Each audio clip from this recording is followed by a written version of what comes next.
Ora, boa tarde a todos. Estamos os partidos todos representados para podermos começar a reunião. Portanto, ficamos no artigo 28.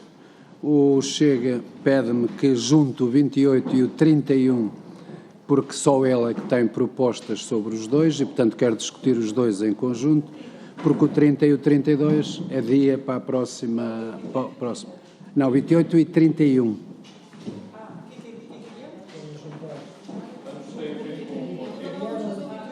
Vai fazer o 28 e o 31 em conjunto. Sim. Só tem o Chega propostas sobre isso. E, portanto, eu passo a palavra ao Rui Paulo Sousa, que é o único que tem propostas, para apresentar as propostas do 28 e do 31 ao mesmo tempo. Boa tarde a todos, Sr. Presidente, caros colegas. Relativamente ao artigo 28, o Chega tem dois objetivos neste artigo. Por um lado, acautelar que o cidadão detido fique ao menor tempo possível privado da sua liberdade, sem que se verifique a intervenção de um juiz. Por outro lado, também entende que indivíduos que representam um perigo para a sociedade não devem ser em liberdade. Assim, o Chega pretende reduzir o tempo máximo de detenção de 48 horas para 24 horas e pretende incluir no número 2 a salvaguarda dos direitos de terceiros. Ou seja, a pessoa pode ser detida dentro do quadro legal que o permita, deve ser o mais rapidamente presente a juiz, para assegurarmos que não estão indevidamente detidos cidadãos, mas, por outro lado, também deve ser assegurado e manter-se sempre em mente que não são só os direitos dos detidos que estão em causa, mas também os de terceiros, nomeadamente os das vítimas. Relativamente ao artigo 31, à semelhança do que referimos relativamente ao encurtamento do prazo máximo de detenção, aqui também se pretende reduzir o prazo máximo que um cidadão deve ter resposta ao seu pedido de habeas corpus. Sendo esta uma medida judicial, tem visto uma reação, uma prisão, uma detenção ilegal, parece-nos claro que a sua resposta deve ocorrer no mais curto espaço de tempo possível, assim reduzir de 8 para 5 dias. No fundo, em ambos os artigos, o que pretendemos é salvaguardarmos os direitos de quem for detido, ou seja, numa situação em que em que a prisão realmente não é legal, ou numa situação em que realmente já foi pedido habeas corpus e não esperar os 8 dias habituais, mas reduzir para 5. É esse o objetivo em ambas as propostas, a redução de tempo. Obrigado. Sr. Deputado, tem a palavra agora a deputada Isabel Moreira, pelo PS, querendo comentar. Sim, muito obrigada. Eu serei muito breve, portanto, artigo 28. O Grupo Parlamentar do Partido Socialista está confortável com o artigo 28 atual da Constituição, que não tem levantado qualquer celeuma, nem qualquer problematização, quer do ponto de vista teórico, quer do ponto de vista prático, no que diz respeito ao prazo de 48 horas, portanto não vemos razão nenhuma para o encurtar para 24 horas. E depois, em relação ao número 2, a própria excepcionalidade da prisão preventiva, como sabemos, tem a ver precisamente com o facto de estar a privar alguém de liberdade sem haver ainda os pressupostos que são necessários estar reunidos para que uma pessoa seja efetivamente privada de liberdade no sentido do cumprimento de uma pena. Parece-me claríssimo o espírito do artigo e não há aqui, quando o juiz determina se há prisão preventiva ou não há prisão preventiva, nós sabemos quando é que isso deve acontecer ou quando não deve acontecer, portanto, o caráter excepcional tem a ver com isso, se há perigo de continuidade da atividade criminosa, se há perigo de obstrução do próprio processo e, portanto, não há, aliás, nem existe propriamente no direito penal a figura dos direitos das vítimas, quando estamos a falar em processo penal, porque ninguém é detido ou julgado ou condenado a uma pena privativa de liberdade para satisfazer o direito de uma vítima. Não é esse o nosso direito penal e, portanto, estamos satisfeitos com a redação atual de ambos os artigos. Do 31, não também? Sim, isso podemos dar a palavra às pessoas, às duas. Não, ele disse que já estava a 30. Não, eu acho que deve, se ele apresentou os dois, podem fazer os dois, podem ser pessoas diferentes, tudo bem. Pelo PSD, sobre o 28, a Mónica Quintela, a deputada, e depois sobre o 31, a Emília Cerqueira. Muito obrigado, Sr. Presidente. A quem cumprimento as senhoras e os senhores deputados. Relativamente a esta proposta de alteração do Chega para o artigo da prisão preventiva e a alteração que propõe para o número 1, portanto, pretendendo alterar um prazo que vem desde 1976 de 48 horas para 24 horas para que o detido seja presente ao juiz, parece-nos que é esta proposta que é... Não obstante a simpatia com que possamos ter relativamente ao encurtamento do prazo para que a detenção seja o mínimo do tempo possível, esbarramos sempre com uma impossibilidade prática, que é o seguinte: quando alguém é detido para ser presente ao juiz, ele próprio tem que organizar a sua defesa, constituir mandatário, e o Ministério Público e os órgãos de polícia criminal têm que organizar o expediente para mandar ao juiz de instrução criminal. Portanto, e o prazo de 24 horas não se compadece com as formalidades que são em prol das próprias garantias de defesa de quem é detido. Portanto, o prazo de 24 horas não nos parece que possa salvaguardar essas garantias. Agora, este artigo, a questão da detenção, eu recordo-me que a alteração, antes de 1997, a alteração 97, o que a Constituição dizia era que devia recair decisão judicial no prazo de 48 horas. E foi feita a alteração, e alterando-se a decisão judicial para dizer que deve recair, portanto, deve ser apreciada, deve haver apreciação judicial sobre a detenção administrativa que, entretanto, foi feita. Nós aqui temos que salvaguardar o que está a acontecer demasiadas vezes nos tribunais, em que os detidos são presentes ao juiz de instrução criminal e muitas vezes são apenas identificados, sem que sejam submetidos a interrogatório, prolongando-se por tempo excessivo este prazo de detenção, sem que haja uma prolação de uma decisão confirmatória ou não sobre a detenção que foi feita. E, havendo uma diminuição do prazo, não nos parece de forma alguma que possa ser, que isso acabe por redundar, não obstante parecer aparentemente simpático, que isso possa redundar em benefício da pessoa que é detida. E por isso não iremos acompanhar esta alteração, porque esbarra desde logo com esta proposta de alteração, porque esbarra com questões de ordem prática também. Relativamente à proposta para o número 2, a proposta para o número 2 do artigo 28, é bem claro relativamente à natureza excepcional da prisão preventiva. A regra é o princípio da liberdade constante no artigo 27. Tudo o resto são exceções ao princípio da liberdade e que terão sempre que obedecer ao princípio da tipicidade. A conjugação dos artigos 27 e 28 são garante e sustentáculo do Estado de Direito democrático e afastam-se de práticas típicas de Estados de polícia ou de Estados com portas e com fortes políticas criminais securitárias.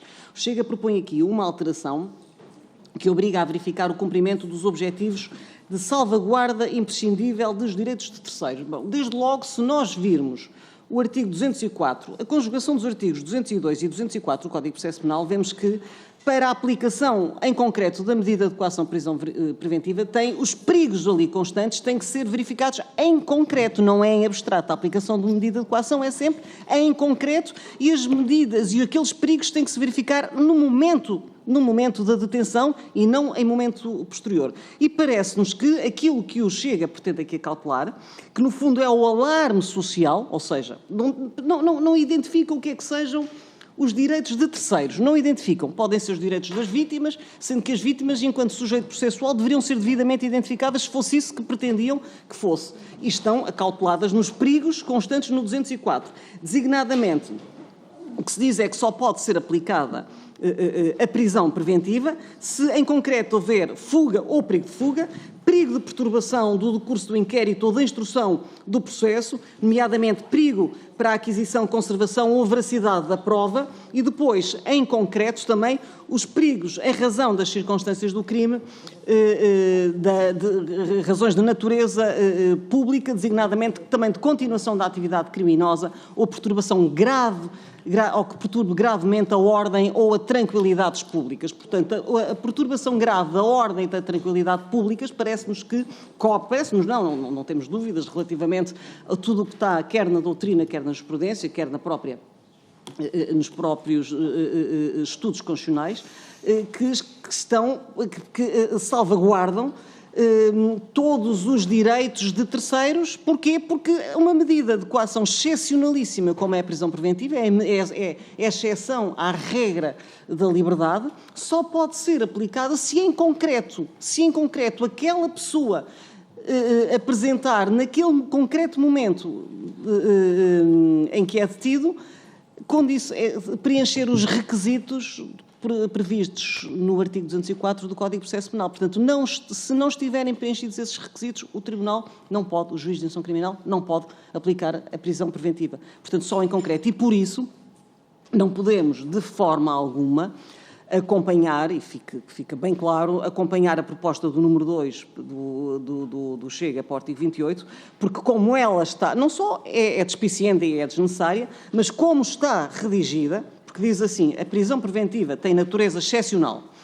Portanto, isto é o que diz o texto da lei atual, não sendo decretada nem mantida sempre que possa ser aplicada caução ou outra medida mais favorável prevista na lei. E o Chega acrescenta esta parte. Desde que cumpridos os objetivos de salvaguarda imprescindível de direitos de terceiros. Ora, isto é um alçapão enorme, cabe aqui tudo. Se nós virmos, aqui cabe tudo. O que é que são os direitos de terceiros? Portanto, isto é um alçapão enorme que não se explica de resto. O Chega não explica na sua proposta o que é que pretende com isso, não refere a que terceiros são estes, que direitos são estes, sendo que nos parece absolutamente... É uma proposta que, do ponto de vista da aplicação do direito, depois é perigosa, porque vai permitir seguramente excessos, e, por outro lado, é absolutamente desnecessária, porque todos os perigos estão previstos na conjugação dos artigos 202 e designadamente no artigo 204 do Código de Processo Penal, da aplicação das medidas de coação e da prisão mais gravosa, que é a prisão preventiva, razão pela qual não iremos acompanhar as propostas do Chega para alterar o artigo 28 da Constituição. Muito obrigada. Tem a palavra a deputada Emília Cerqueira. Obrigada, Sr. Presidente. Relativamente à proposta da alteração do artigo 31 relativa ao habeas corpus, esta proposta do Chega, que pretende reduzir de 8 para 5 dias o prazo de decisão em caso de habeas corpus, de lembrar que este artigo consta desde a Constituição de 1976, intocável, e, aliás, é uma previsão constitucional que não acontece na maior parte dos ordenamentos jurídicos e tem como explicação e raiz histórica o facto, durante o antigo regime da ditadura, os presos políticos, embora formalmente existisse a lei, muitas vezes ficavam sem acusação e em prisões ilegais durante longos períodos, e é precisamente este receio do tempo do fascismo e das prisões sem culpa formada que levam a que Portugal tenha dado dignidade constitucional a este artigo em 1976 e o tenha mantido integralmente nos termos em que está até hoje. Aliás, se formos ver, quer em França, quer na Alemanha, e na maior parte das constituições europeias, salvo a espanhola, que faz uma referência breve, mas depois remete para a lei geral a sua regulamentação do regime do habeas corpus, nem sequer costuma ter esta dignidade. A nós tem por este motivo histórico, e a verdade é que numa democracia, a não ser em salvo raras exceções, a simples previsão de 8 dias para decidir um habeas corpus, isso implica que passa à frente todos os processos que já existam pendentes, e parece-nos que de facto é um prazo razoável e que não há nenhum motivo para se fazer uma alteração a esta previsão constitucional, que, como referi, está assim desde 1976. Muito obrigada. Tem a palavra o deputado Coutinho de Figueiredo. Muito obrigado, Sr. Presidente. Muito boa tarde a todos os senhores e senhores deputados. Relativamente às alterações propostas pelo Chega aos artigos 28º e 31º, a Iniciativa Liberal, para já achando desnecessário repetir que, isto para um liberal, ter disposições que impeçam uma excessiva intromissão do Estado na esfera da autonomia das pessoas são sempre fundamentais, e quer no caso da prisão preventiva, que sim, é uma restrição clara à liberdade e sim, deve ser excepcional. E o que digo deve ser porque em Portugal o último número que eu vi é que havia quase 1/5 dos detidos estavam em prisão preventiva. Mas se é certamente essas duas coisas, não é uma pena, portanto não pode ser usada como numa lógica punitiva. Tendo dito isso, encaramos sempre com simpatia propostas que possam encurtar prazos e serem mais garantísticos para o cidadão, mas como já foi aqui referido por outras senhoras deputadas, não interessa incluir na Constituição direitos que, do ponto de vista prático, não tenham depois expressão, achamos até que desvaloriza a Constituição. Portanto, relativamente quer às alterações propostas para o número 1 do artigo 28º, quer as propostas para o número 3 do artigo 31º, como digo, encaramos com simpatia, mas vamos verificar melhor a sua aplicação prática antes e reservamos a nossa posição de voto para depois dessa análise.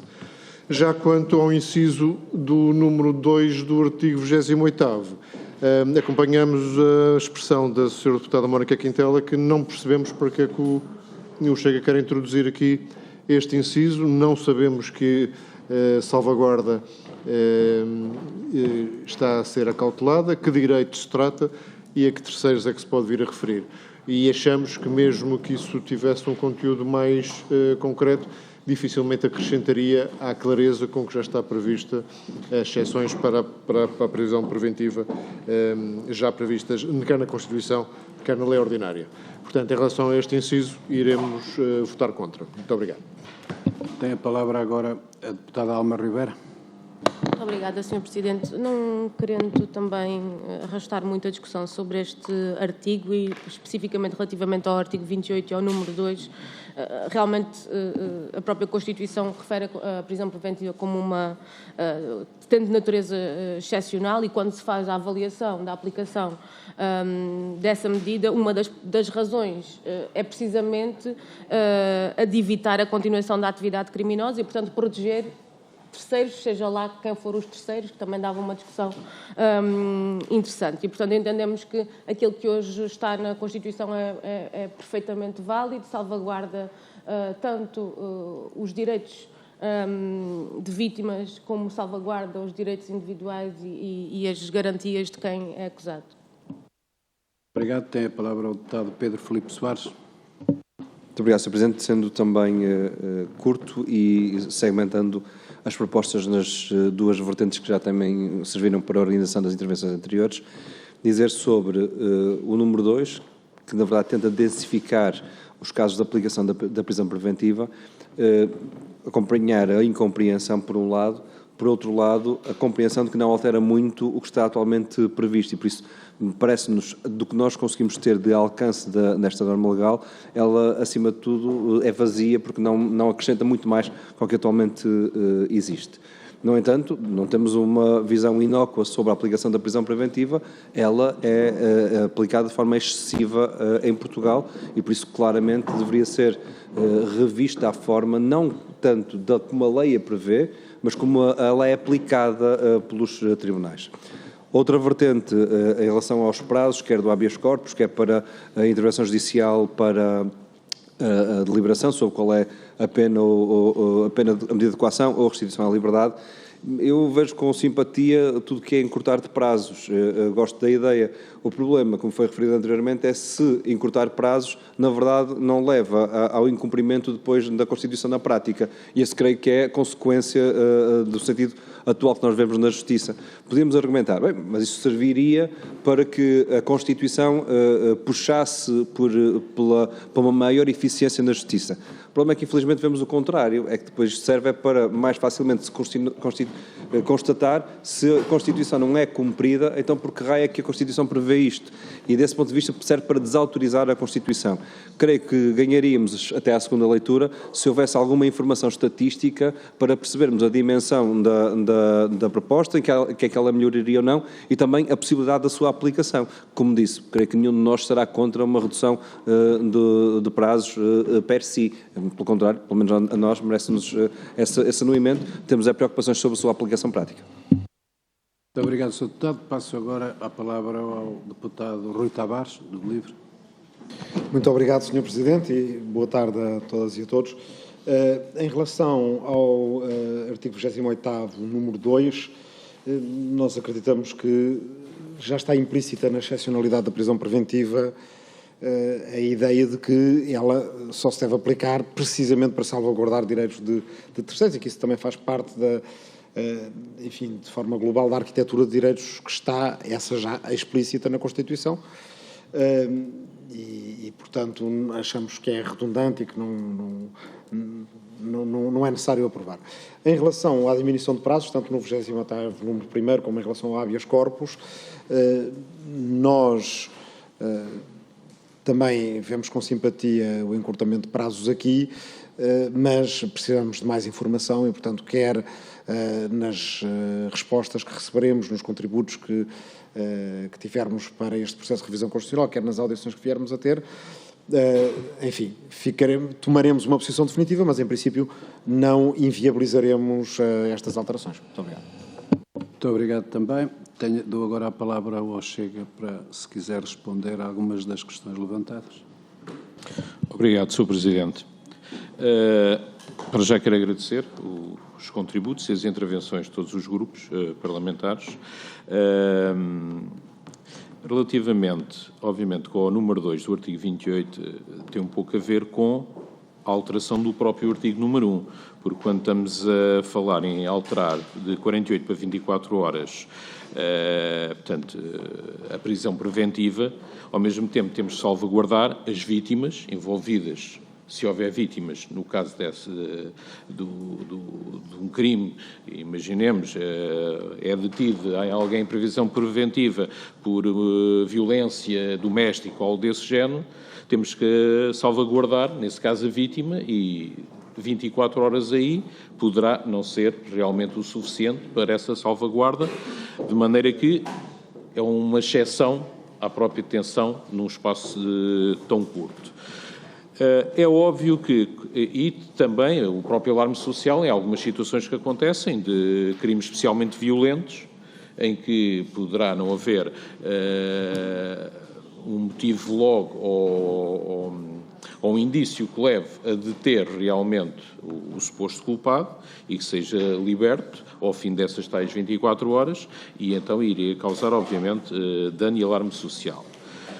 É óbvio que, com tantas prisões preventivas que existem, não é um assunto assim tão ligeiro dizer que isso só ocorre, eventualmente, uma vez em cada 20 ou 30 prisões que haja, mas, aparentemente, o número é bastante elevado e é isso que também se deve levar em consideração. E eu penso que para uma pessoa inocente, estar 24 horas detida ou estar 48 horas detida, fará uma certa diferença, sem dúvida nenhuma, penso eu.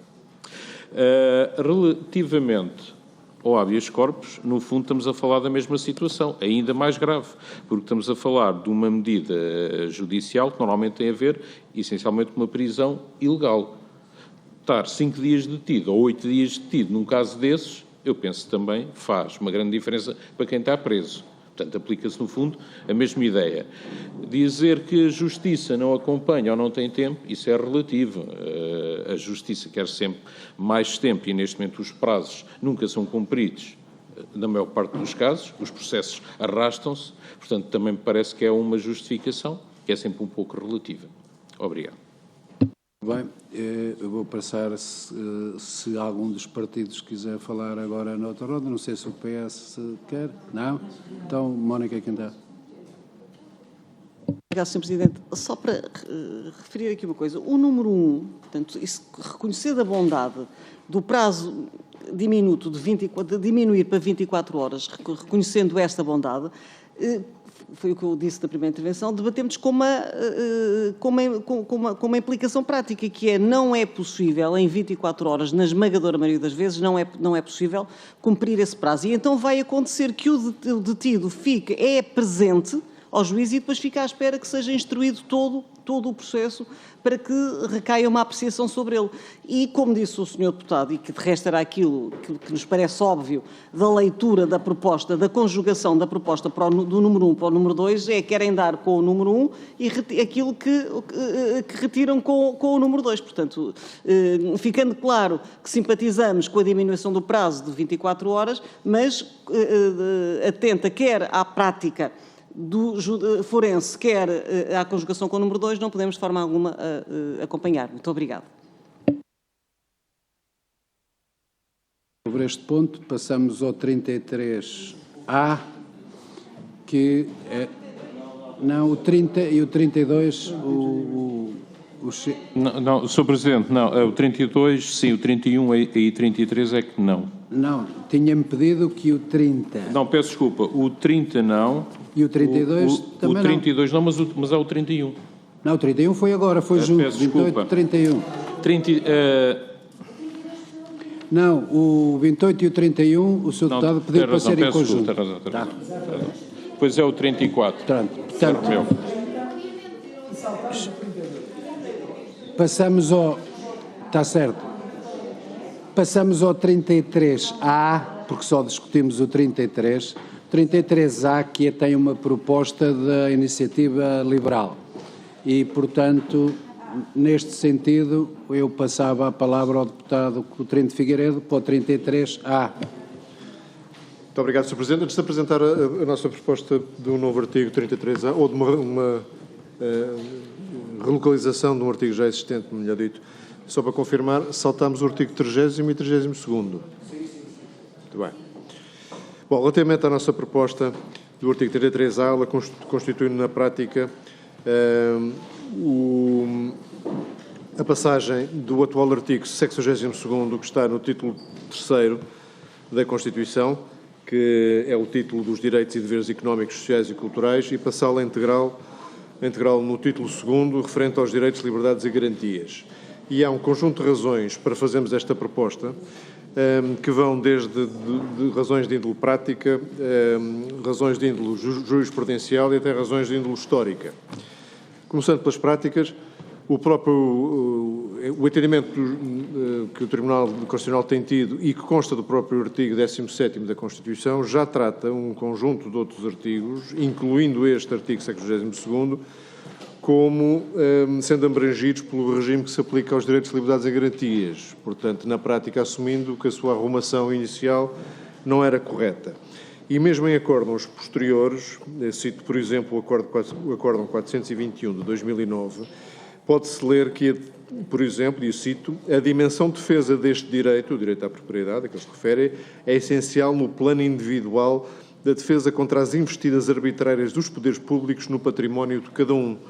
Portanto, já se refere o próprio Tribunal Constitucional várias vezes a natureza fundamental deste direito, que não se compadece com a sua atual sistemática inserção no título 3º. O professor Rui Medeiros diz também, numa das edições anotadas, que diz, em coerência, ainda que esteja colocado no título 3º da parte 1ª da Constituição, o direito fundamental de propriedade bem poderia estar situado no título 2º da parte 1ª, sem que isso resultasse em alguma alteração substancial à essência, no fundamento, à estrutura, ao conteúdo e ao estatuto constitucional que cabe a essa figura. Portanto, do ponto de vista prático, do ponto de vista jurisprudencial, esta nossa pretensão está bem suportada, mas eu gostaria de ir mais longe, porque esta Casa ainda não há muitos meses celebrou o bicentenário da Constituição de 1822, que no seu artigo 1º dizia que o propósito da Constituição era de manter a liberdade, segurança e propriedade de todos os portugueses. Já só o artigo 1º era o que a Constituição Política da Nação Portuguesa tinha por objeto fazer nesse dito ano, e toda a gente saudou a natureza fundacional desta Constituição, e muito estranho seria que este direito de propriedade passasse do artigo 1º de uma Constituição que toda a gente elogiou para o artigo 62º num título de direitos económicos, sociais e culturais. Para além disso, Este artigo 1º também faz eco do entendimento constitucional que já o citei uma vez, quando John Locke dizia que o indivíduo existia bastante antes do Estado e que o Estado nasce para, essencialmente, fazer 3 coisas: proteger a sua vida, a sua liberdade e a sua propriedade. E esse eco dessa natureza do indivíduo ser anterior ao Estado e o Estado ter apenas funções essencialmente nestas 3 dimensões, depois ao longo do tempo obviamente foram sendo declinadas e até em algum sentido ampliadas, mas mais uma vez não nos faria sentido que isto fosse totalmente esquecido e que o direito à propriedade fosse enviado para outros títulos com dignidade constitucional, mas com menos importância. E o facto do próprio artigo 17º já lhe dar essa tutela de direito de liberdade e garantia também é indicativo de que deveria ter outra dignidade e que a sua arrumação sistemática não foi a correta. Eventos e discussões mais recentes sobre a extensão do direito à propriedade reforçam esta pretensão de que ele deva ter esta dignidade maior, porque, aparentemente, há quem ache que a propriedade tem, sobretudo, uma função social, quando essa função social é subsidiária ao direito individual e privado de dispor dessa mesma propriedade.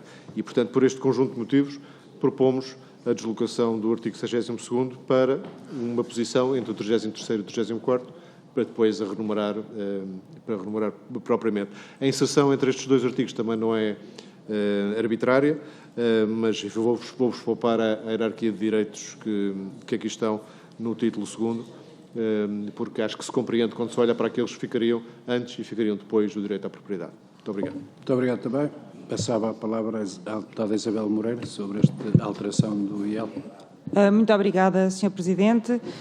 Naturalmente entendemos o que está por trás da intenção desta proposta de iniciativa liberal, mas como é evidente, o Partido Socialista está com os constituintes quando consagraram a propriedade privada com o perfil que conhecemos até hoje, que independentemente de uma posição mais vincada no sentido de recusar o individualismo possessivo liberal, porque isso penso que todos os constitucionalistas que foram citados recusa,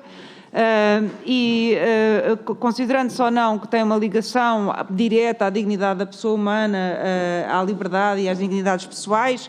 A Escola de Coimbra acha que não, a Escola de Lisboa que citou considera que é bastante irrelevante a questão de considerar-se análogo ou não análogo, o que interessa é que esteja lá garantido o direito à propriedade privada e que também, para além da dimensão da função social, tem evidentemente uma importância para a realização do indivíduo, e é um instrumento de realização do indivíduo, e como todos os direitos, aliás, isso é uma característica comum a todos os direitos, não é exclusiva dos direitos básicos e garantias, também tem, ou muitos direitos económicos, sociais e culturais, também tem uma dimensão de defesa da ingerência do Estado. E, portanto, o estar onde está, o ser considerado análogo ou não ser considerado análogo, é, para nós, a questão de menos relevância, até porque há muitos outros artigos que depois jurisprudencialmente consideram-se análogos e, portanto, se fôssemos a fazer essa reposição, a tese valeria para muitos, mas no que é mais essencial aqui dizer é que, evidentemente, compreendemos bem, dada a natureza ideológica da iniciativa liberal, esta proposta e respeitamos, mas naturalmente continuamos fiéis ao espírito dos constituintes e das várias revisões constitucionais que assim o quiseram também. Muito obrigada. Muito obrigado também. Tem a palavra pelo PSD a deputada Márcia Passos. Obrigada, Sr. Presidente. Boa tarde, senhoras e senhores deputados. No que respeita ao Partido Social Democrata, o que nós temos a dizer é que acompanhamos a preocupação e acompanhamos não porque os direitos económicos e sociais não tenham a mesma dignidade dos demais direitos, liberdades e garantias pessoais, mas desde logo porque a localização nos direitos sociais está, do ponto de vista dogmático, está errada. A propriedade consta do artigo 1º do Protocolo Adicional número 1 à Convenção Europeia dos Direitos Humanos, o que desde logo tem o significado de também assim ser considerado na Constituição. Sem prejuízo disto, também sabemos que é jurisprudência consolidada no Tribunal Constitucional que o direito de propriedade tem natureza análoga aos direitos, liberdades e garantias, pelo que, por aplicação do artigo 17, também se lhe aplica ao mesmo regime. E assim tem sido referido. Cumpre ainda lembrar que o direito de propriedade privada não se subsuma ao direito real pleno ou aos direitos reais menores. E, como dizem vários autores, não se refere ao conceito juscivilístico de propriedade, nem quanto às titularidades, direitos reais e direitos de crédito, nem quanto ao objeto. Na verdade, a propriedade, a afetação de bens, é uma ideia organizadora complexa e um sistema de propriedade é um sistema de regras de aquisição, de transmissão e de proteção que regula o acesso aos recursos materiais, consubstancia um sistema de afetação, ou seja, determina pacificamente e prevê razoavelmente quem é que pode ter acesso a determinados recursos, de que modo pode fazer e para que propósitos e quando.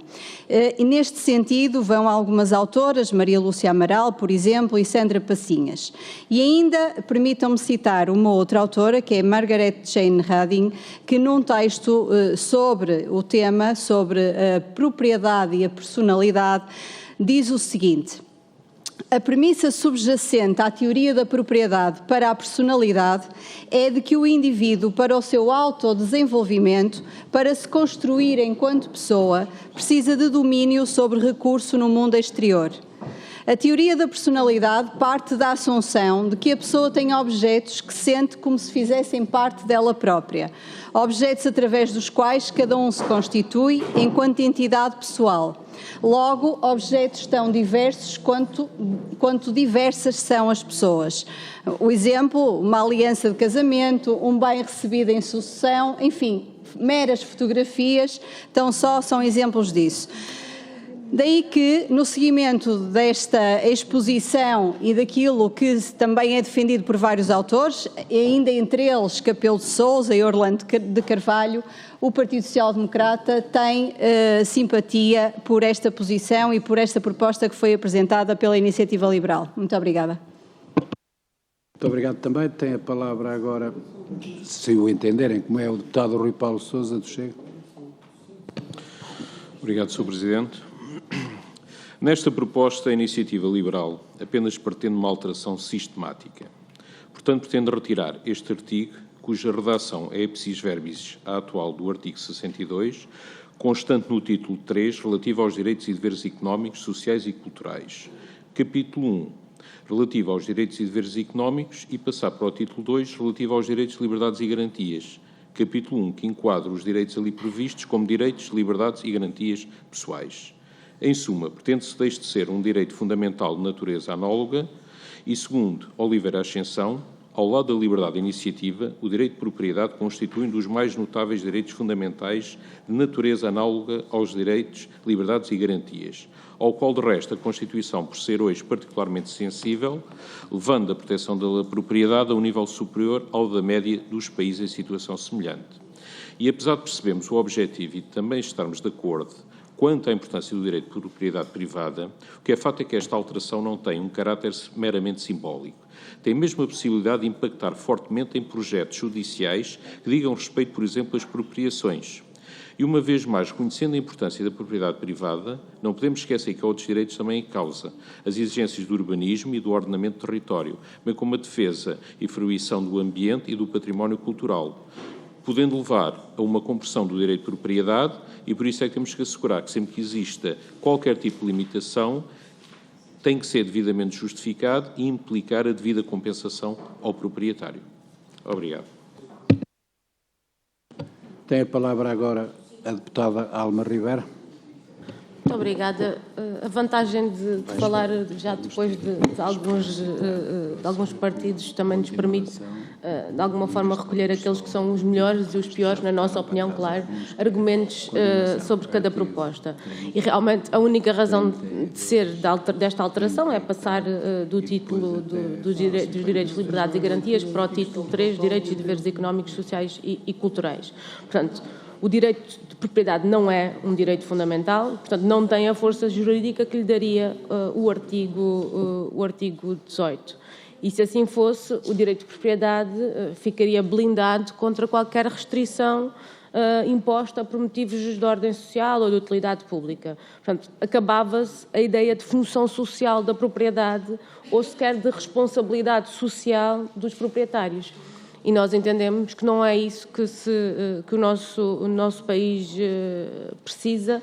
O nosso país precisa, efetivamente, de valorizar esta ideia de função social e de responsabilidade social dos proprietários. E, de resto, não é descontextualizado que aqui se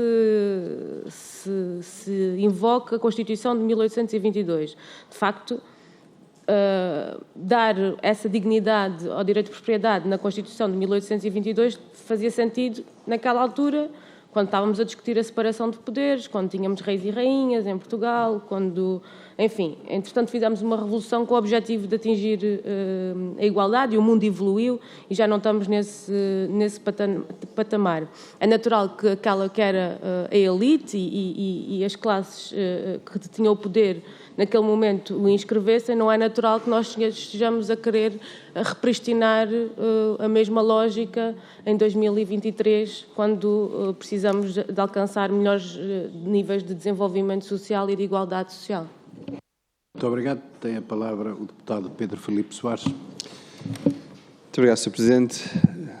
Não estivéssemos nós a falar de propriedade e porventura, a máxima não seria tão forte, mas como nos diz a Iniciativa Liberal nesta proposta, a localização conta e por isso, mais aplicado ainda à propriedade, a localização conta neste contexto. Eu creio que os argumentos já foram bastante deles expostos. Historicamente, o direito à propriedade resulta de uma retirada da usurpação de direito por parte das monarquias, uma salvaguarda das classes burguesas nos séculos XVII, XVIII, XIX em particular. Esse prolongamento do direito à propriedade privada foi densificado e melhorado ao longo do tempo numa construção da função social da propriedade e, desse ponto de vista, a nossa Constituição até é bastante evoluída na matéria. Eu creio que nenhum de nós considera, ou pelo menos quem olha com sentido de realidade para a nossa Constituição, que ela coloca em causa o direito à propriedade, porque o que nós mais temos, por exemplo, no país, são propriedades devolutas que, por causa do direito à propriedade, não são sequer tocadas neste contexto. Porquê? Porque há direito de heranças que fica durante décadas a empatar o interesse público. Uma parte dos problemas que nós temos da habitação atualmente nas nossas cidades é que temos propriedade que, por ser propriedade privada e por haver direitos sobre a propriedade privada, não é devidamente mobilizável para o interesse público, apesar dessa propriedade privada não estar a cumprir a função social. É curioso como, ao longo destes 2 séculos de história que eu aqui expus de forma bastante resumida, os liberais tiveram posições bastante diferentes e havia uns liberais mais conservadores e outros mais liberais. Os liberais mais conservadores consideravam que a propriedade poderia estar empatada e que isso era um benefício próprio que não deveria ser tocado. Os liberais mais liberais, aqueles que defendiam mesmo a sério o mercado, diziam não. Esta ideia de ter uma renda sem mobilizar a engenharia, o instinto comercial, o intuito de melhorar processos, de inovação, isso não é aceitável. Esta ideia da renda, que advém apenas de uma propriedade parada, é algo que o mercado não deveria aceitar. É curioso como a Iniciativa Liberal que nos calhou é conservadora nesta matéria. Pronto, cada qual também tem o que merece. Nós poderíamos almejar mais, temos só direito a uns liberais conservadores, a história dos dias que correm. Da parte do Bloco de Esquerda, nós consideramos que a propriedade tem uma função social, ela não está na dimensão dos direitos fundamentais, ela pode e deve ser mobilizada em função de interesses comuns e mesmo isto, de certa forma, é algo que já está previsto em lei, mas que fica reforçado com a atual constatação da propriedade na Constituição e a mudança de localização do preceito, conforme era a intenção da Iniciativa Liberal, até poderia depois trazer conflitualidade jurídica quando se defendesse o interesse público e colocasse a propriedade privada no contraponto a esse interesse público e social pela defesa do interesse individual. Ora, nós não acompanhamos isso, acreditamos que a função social da propriedade, infelizmente, é pouco promovida e deveria estar mais promovida, e esta pretensão apenas ia criar maior dificuldade no nosso desenvolvimento comum. Ora, tem a palavra agora então o deputado Rui Tavares. Muito obrigado, Sr. Presidente. Evidentemente que sobre o conteúdo deste aditamento, que não é verdadeiramente um aditamento, é uma deslocação de um artigo, não temos nada a dizer, é um conteúdo que já foi alterado. O artigo 62 não foi aprovado em 1976 exatamente com esta forma, e nós concordamos com a sua evolução e acreditamos que lei fundamental é toda a Constituição e que também na tradição do direito europeu e dos direitos humanos, o direito à propriedade, sem agora estarmos a discutir, a entrar em minudências de propriedade pessoal, posse, direito de uso e abuso de propriedade, bem, com os limites que genericamente se lhe reconhecem, é um direito fundamental. Aqui, o problema da mudança de lugar é duplo. Em primeira parte, porque a tradição dos direitos humanos chegou a uma arrumação em que temos direitos cívico-políticos por um lado, direitos económicos, sociais e culturais por outro. É verdade que as primeiras constituições liberais costumavam ser muito limitadas no reconhecimento de direitos económicos, sociais e culturais, ou melhor, costumavam limitá-los a apenas o reconhecimento do direito de propriedade, e isso foi a causa de grandes problemas ao longo do século XIX e XX, que só à custa de muita luta, direito à greve, para reclamar as 8 horas de trabalho, as férias pagas, etc., conseguiram ir ganhando terreno para que a esse direito fossem também agregados direitos sociais e culturais. Finalmente, em 48, chegou-se a um consenso bastante bom, em que os direitos económicos, sociais e culturais estão juntos e devem ser considerados com a mesma dignidade e com a mesma importância.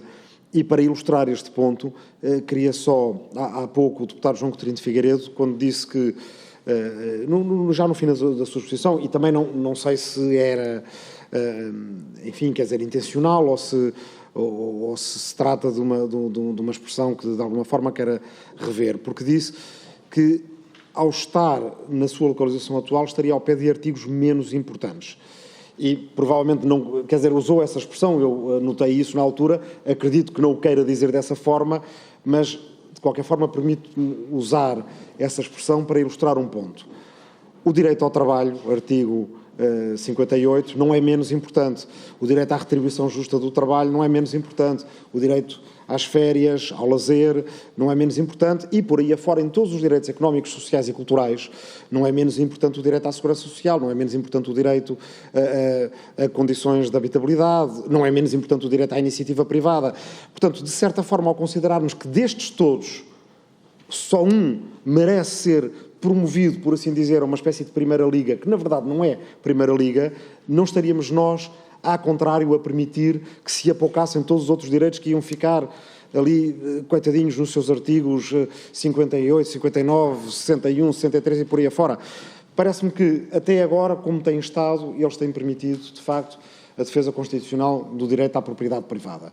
E que não há necessidade de outra arrumação que, ainda por cima, poderia gerar aqui desequilíbrios na nossa constelação de direitos, que até agora tem provado suficientemente ampla e suficientemente robusta. Podemos acrescentar as coisas. Muito obrigado.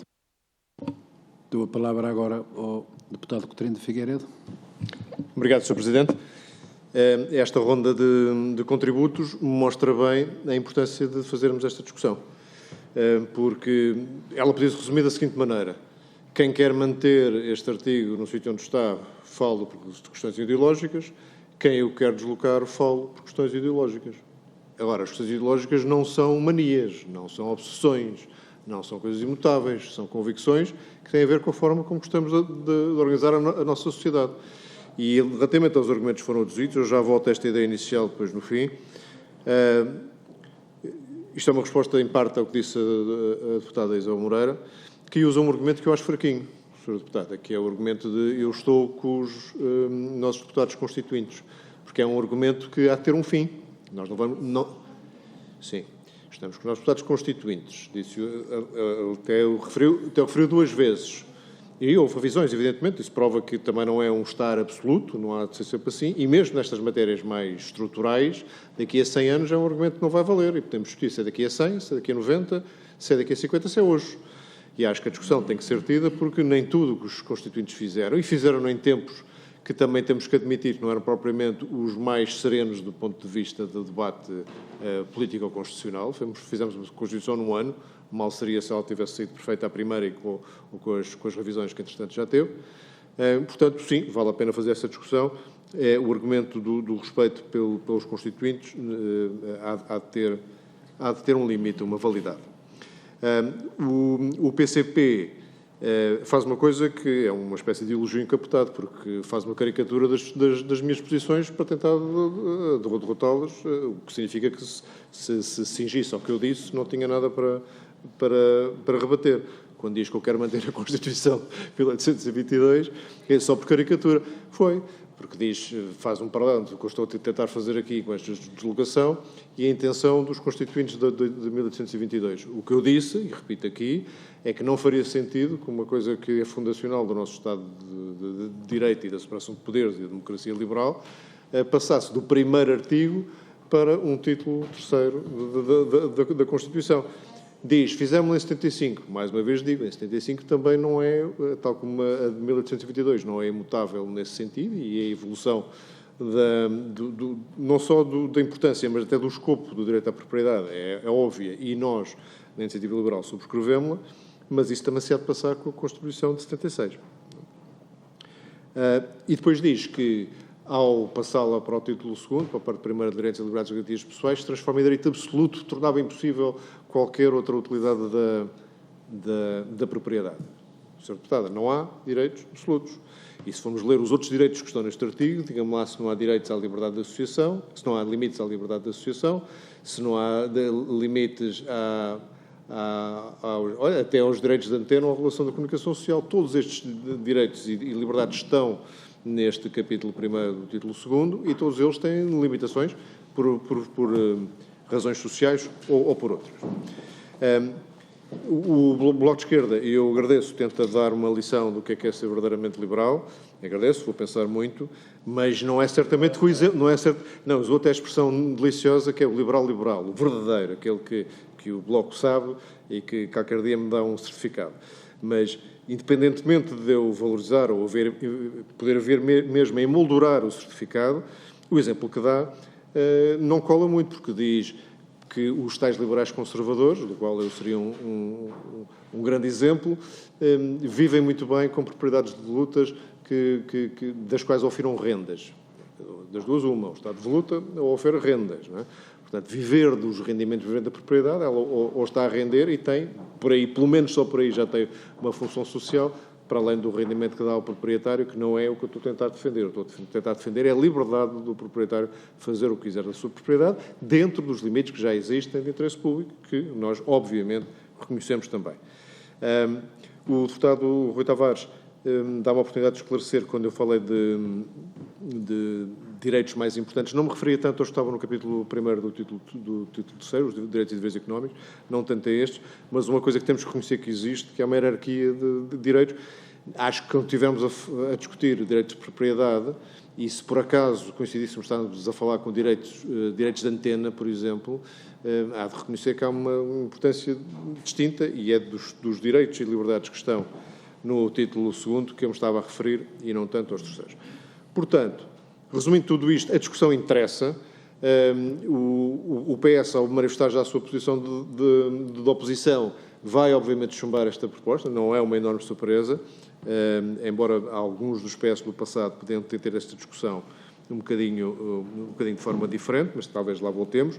Agora, uma coisa fica certa, reconhecer a função social da propriedade com a mesma importância ou com a mesma hierarquia do próprio direito à propriedade e do proprietário dispor dela, convoca a pergunta, então quem é que define a função social?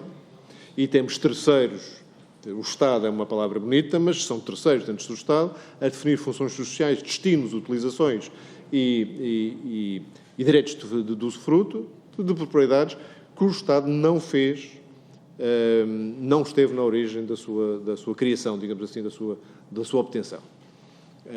E se o esteve por via dos cidadãos e pelos impostos que, entretanto, eles pagaram. Portanto, o Estado não cria nada, o Estado é gestor e usufrutuário de bens criados por terceiros. Portanto, esta discussão que já percebi que não é desta vez que vai ir muito mais longe. É uma discussão que é importante por tudo aquilo que foi dito aqui nesta ronda de opiniões até agora. Muito obrigado. Muito obrigado também. Vou passar a palavra à deputada Isabel Moreira. Muito rapidamente, Sr. Presidente, eu não sou muito adepta de fazer muitas teorias gerais e trazer grandes elaborações sobre propostas quando eu acho que em linguagem simples se percebe o que é que cada um quer dizer. Mas eu não me limitei a dizer que estou com que o PS está quer com o legislador constituinte, quer com todos os constituintes derivados que desde 1976 foram revendo a Constituição.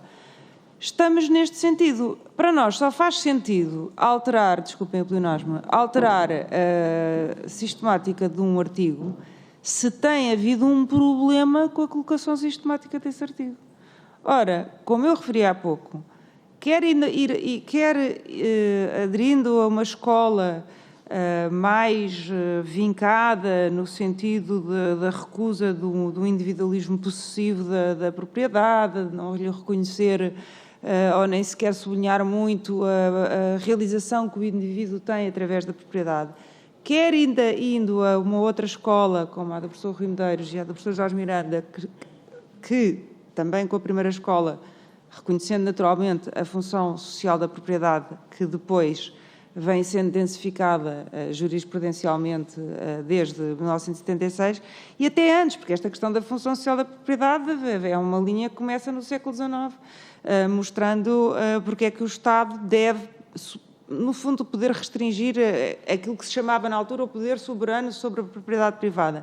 Mas quer numa linha, quer noutra, o que se tem verificado é que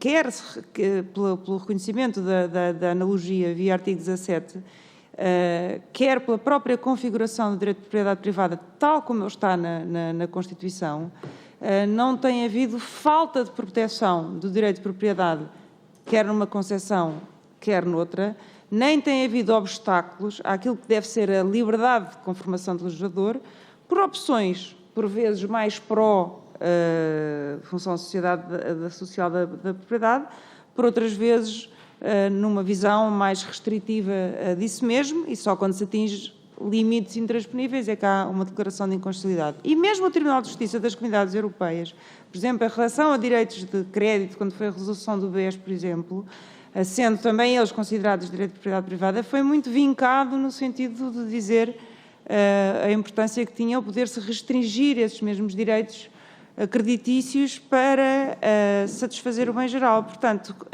deve-se estar, sim, com o legislador constituinte quando a norma, faz sentido pela sua substância, é o caso, e faz sentido pela sua colocação, porque não tem levantado problemas, nesse caso, sim. Agora, estar por estar, claro que não. E, portanto, é isto. Muito obrigada. Ora, até aqui pediu a deputada Alma Ribeira. Muito obrigada. É só para esclarecer aqui uma questão, porque a ideia de que todos os direitos fundamentais, ou mesmo os direitos fundamentais, melhor dizendo, podem ter restrições, é de facto verdade. Agora, o artigo 18 também nos diz, no seu número 2, que a lei só pode restringir direitos, liberdades e garantias, portanto, desse catálogo, nos casos expressamente previstos na Constituição. E como a iniciativa liberal não fez essa ressalva em nenhum artigo, nem nenhuma proposta em que ressalvasse a excepcionalidade pela função social e a responsabilidade social dos proprietários, só podem querer um direito fundamental à propriedade privada que não é restringível. E, portanto, é essa a conclusão que se tira. Palavra agora ao deputado Rui Tavares. Sim, muito obrigado. Muito rapidamente para dizer que concordo que há uma hierarquia de direitos. Ela não está só relacionada com o lugar em que os direitos, com a numeração e a ordenação na Constituição, e queria responder dando um exemplo. No artigo 74º, número 1º, todos têm direito à proteção da saúde e o dever de a defender e promover. Este não é só um direito individual, como até em qualquer tradição liberal, à esquerda ou à direita, liberal no sentido político, é a raiz do direito de propriedade, porque não há nenhuma propriedade a que a gente tenha mais direito do que a propriedade do nosso corpo, que é a única que não precisa de papel passado. Poderia perguntar-se, então, porque é que não é essa que nós puxamos mais para cima? ela não é certamente menor, acredito que nem sequer para a IEL, do que o direito de propriedade. E, portanto, onde está não menoriza o direito à propriedade, o puxar para cima um artigo e deixá-lo longe dos outros direitos económicos, sociais e culturais, incluindo o direito à proteção da saúde e o dever de a proteger e defender, é que poderia alterar, digamos, o equilíbrio dessa relação e hierarquia de direitos. Mas pronto, era só um ponto último, não conto intervir mais sobre este assunto. Antes de passar a palavra para o encerramento ao deputado Coutinho de Figueiredo, ainda tem aqui a palavra a deputada Márcia Passos. Obrigada, Sr. Presidente. Apenas algumas palavras para reforçar aquilo que foi dito na primeira ronda e para fazer aqui, ou para ajudar à reflexão. Aquilo que nos parece que, de alguma forma, vicia esta discussão é olhar para a propriedade como olhar apenas e só para os imóveis, como foi dito há pouquinho pelo Sr. Deputado Pedro Filipe Soares. E não é disso que falamos aqui. Portanto, essa discussão, de trazer para esta discussão a questão dos imóveis devolutos e da limitação e da função social da propriedade enquanto casa, não é tema e não é oportuno para este momento, porque do que falamos aqui não é apenas dessa propriedade, mas falamos de todo um direito de propriedade que tem que ver com a relação do indivíduo com o exterior, com os outros e com o mundo que o rodeia. E é esta interligação que é preciso analisar. E isto é ponto assente desde há longos anos a esta parte e por vários autores que eu tenho dito, inclusive também pelos acórdãos que têm sido proferidos pelo Tribunal Constitucional, que estamos a falar de um direito que é, de facto, um direito fundamental. E, portanto, esta deslocalização do ponto de vista sistemático tem importância, é oportuna e, quanto a nós, justifica-se por todo este conjunto de razões. Portanto, era só esta nota que queria reiterar. Muito obrigada. Tem a palavra o deputado... tem a palavra o deputado Pedro Filipe Soares. Eu não intervi, mas como fui aqui agora referido, só para dizer que eu sei o conteúdo da minha intervenção e sei o alcance da norma em causa e, por isso, a minha intervenção está subsumida num alcance mais alargado da norma em causa, mas não anulado por ela. O regime de propriedade imobiliária também está englobado nesta ideia de propriedade deste artigo. Não é só, mas também. E, por isso, nós podemos partir do particular para analisar qualquer alteração. Foi exatamente o que eu fiz. Mas agora, permite-me, das suas palavras, alargar a reflexão para mostrar também que o meu pensamento é um bocadinho mais elaborado do que aquele que tive na primeira ronda. Só para dizer que, no nosso ordenamento jurídico, há claramente, no que toca ao direito da propriedade, um desfazamento entre o direito à propriedade e direitos e liberdades fundamentais. É por isso absurdo, por exemplo, mas é a realidade do nosso ordenamento jurídico, que crimes contra a propriedade tenham penas mais severas do que crimes contra direitos de pessoas. Por exemplo, é por isso que explica, em parte, que haja pessoas que estão presas a cumprir pena efetiva em cadeias, porque reiteradamente, e eu reiteradamente aqui não é indiferente, roubaram telemóveis. E eu pergunto se é um crime assim tão grave que justifique uma prisão. Bem, o nosso ordenamento jurídico diz que sim. Por exemplo, alguém que roube para comer no supermercado, que o faça reiteradamente, tem uma pena de prisão. Mas é assim tão grave essa ação? Bem, segundo o nosso ordenamento jurídico, é. E porquê? Porque há uma interpretação do direito à propriedade que é abusiva face até à nossa proteção constitucional. E por isso, as alterações propostas pela iniciativa liberal vêm agravar, porque vêm dar uma densidade constitucional ainda maior que aquela que atualmente existe. E por isso, nós podemos dizer, não é só imobiliário. Se fosse só imobiliário, já não era pouco. Até pelo que isso significa, do ponto de vista de heranças, de lidar com um recurso finito como é a geografia, o território, mas todo o pensamento sobre a propriedade no modelo jurídico que nós temos está até mais agravado que aquilo que está previsto constitucionalmente. E por isso eu agora não ia intervir, fiz a jeito de piada aquela parte final da intervenção, mas na verdade existe aqui, nos círculos liberais, esta discussão histórica sobre quem é o verdadeiro liberal, e isso o Sr. Deputado conhece bem esses debates, e eu, como gosto de política, também gosto de conhecer quais são os debates das outras áreas políticas. E, de facto, a questão da propriedade em si é um argumento histórico de disputa entre os liberais, porque aqueles que se acantonam na propriedade, não do direito à propriedade em abstrato, mas na propriedade em si, como o tal tio Patinha está em cima do dinheiro e não o usa para fazer reproduzir o dinheiro, são vistos como falsos liberais. É isso que é historicamente o debate entre os liberais. E eu creio que essa forma de olhar para a propriedade, curiosamente, até tem alguns elementos interessantes para colocar numa função social que é diferente daquela que eu prevejo, mas que é também uma função social em si, na forma como ela é vista, que é a de colocar na atividade do mercado a propriedade que existe. E desse ponto de vista, eu creio que a vossa proposta acaba por ser mais conservadora do que essa vertente mais liberal. Muito obrigado. Vamos passar ao João Coutinho de Figueiredo para encerrar esse ponto. Penso que é para encerrar, porque responder aqui ao Pedro Filipe Soares, com certeza é nesse espírito de debate que entendi também o comentário e até de alguma provocação saudável. E conheço bem a disputa sobre o grau de pureza liberal e sempre foi uma coisa que me custou a perceber, porque gostando imenso da divergência de opiniões, chega a um nível de particularização que eu já não acho que seja útil para qualquer ação política prática.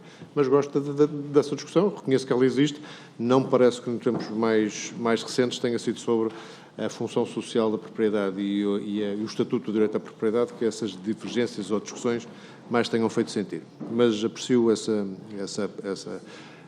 capacidade histórica. E aproveito eu fui eu que me expliquei mal, é a segunda vez que vou falar do tema da hierarquia dos direitos, certamente me expliquei mal, quando falei na menor importância, e foi realmente uma expressão de se calhar demasiado ligeira, foi quando referi a razão pela qual o estávamos a incluir entre o 33º e o 34º artigo, ou seja, dentro dos 24 artigos do capítulo 1 do título 2º, já que vamos introduzi-lo novo, a nossa educação era tentar, com alguma lógica, que é um misto de hierarquia e também de lógica da própria sequência dos direitos que estão aí previstos, inseri-lo aí. Não estava, obviamente, a referir a importância em relação a outros capítulos, outros títulos que estão previstos na Constituição. Isso seria até uma discussão não só dificílima, mas se calhar estéril. Portanto, Sr. Presidente, eu gostava de terminar como comecei. É uma discussão que vale a pena ter, sendo que ela é essencialmente ideológica e nós gostamos de discussões ideológicas porque são essas que fazem avançar e às vezes recuar também as sociedades. Obrigado. Muito bem. Vamos passar ao artigo. Eu vou-vos pedir Vou informar uma coisa que é o artigo 34. Nós tínhamos pedido na mesa e coordenadores, não sei se lembram. Desculpem lá, eu só queria explicar que não vamos discutir o 34, porque, como se lembram, na mesa e coordenadores, este artigo é sobre os metadados e nós pedimos à DILP que sobre esta matéria nos fornecesse toda a informação que tinha. A DILP informa que só tem os dados disponíveis amanhã para mandar para todos os deputados. Portanto, deixamos este artigo que merece esse estudo da DILP, foi por isso que lhe pedimos, e que chega amanhã e, portanto, será discutido só na próxima reunião. E partimos para o artigo 35, onde têm propostas o PS, o PSD, o Chega, o IEL, o PCP e o LIVRE. E, portanto, eu começo já pelo PS, nesta alteração, a deputada Alexandra Leitão. Muito obrigada, Sr. Presidente. Boa tarde a todos. A proposta, o projeto de revisão constitucional que o Grupo Parlamentar do PS apresentou diz expressamente que um dos aspectos onde a Constituição poderia ser objeto de alguma atualização, uma Constituição que estamos todos mais ou menos todos não, mas estamos muitos de acordo, que nos serve bem, que é uma Constituição de continuidade, mas de facto tem a ver com a questão da informática, com a questão da transição digital e com as questões que obviamente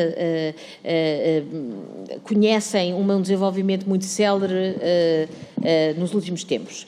E então, o que nós, neste artigo 35, propomos é, por um lado, a introdução da palavra eliminação no número 1 do artigo 35, relativamente aos dados pessoais, o direito de acesso à sua retificação, antes de mais ter acesso a que dados é que existem sobre si próprios e também à sua retificação, atualização, conhecer a sua finalidade e à sua eliminação, naturalmente dentro dos termos da lei. Depois também que acrescentou-se que no número 2, o consentimento, portanto, que a lei define o conceito de dados pessoais, garante o seu tratamento leal para fins específicos com o consentimento da pessoa interessada ou com outro fundamento legítimo previsto na lei. Portanto, também aqui um aumento das garantias relativamente à privacidade. Depois, no número 4, prevê-se que há aqui um inciso relativamente à realização de outros direitos ou interesses constitucionalmente protegidos. Esta nota aqui também tem alguma coisa a ver com metadados, apesar de tudo, porque se nós formos ver o acórdão do Tribunal Constitucional, verifica-se que há uma referência ao artigo 35. Ainda vem considerado que a lei estabelece as garantias contra a intrusão digital, incluindo a gravação de voz, a imagem, a captação de dados biométricos, etc. E consagra-se o famoso direito ao esquecimento digital, que é algo que é muito importante no que toca, por exemplo, bem sabemos, às seguradoras, outras circunstâncias em que quando há acesso a determinados dados que às vezes até já estão fora de um tempo durante o qual a lei define que devem ser guardados e que as pessoas devem ter direito a esse esquecimento e aos prejuízos e, portanto, serem protegidos dos prejuízos que muitas vezes decorrem desse não esquecimento. Estou-me a lembrar, por exemplo, da questão das pessoas que tiveram um problema de saúde grave e por isso têm seguros agravados e outras circunstâncias desse estilo. E, portanto, no fundo, e terminando rapidamente, o que se pretendeu neste artigo foi consagrar neste artigo um conjunto de garantias que a evolução, digamos, recente da informatização e da digitalização nos chamaram a atenção para ser necessário proteger mais. É este, basicamente, o grande objetivo das alterações introduzidas ao artigo 35. Muito obrigada. Muito obrigado, Sr. Deputado. Tem agora a palavra pelo PSD, a deputada Márcia Passos. Obrigada, Sr. Presidente. Presumo que nesta primeira ronda, apenas para apresentar a nossa proposta ou já para nos pronunciarmos.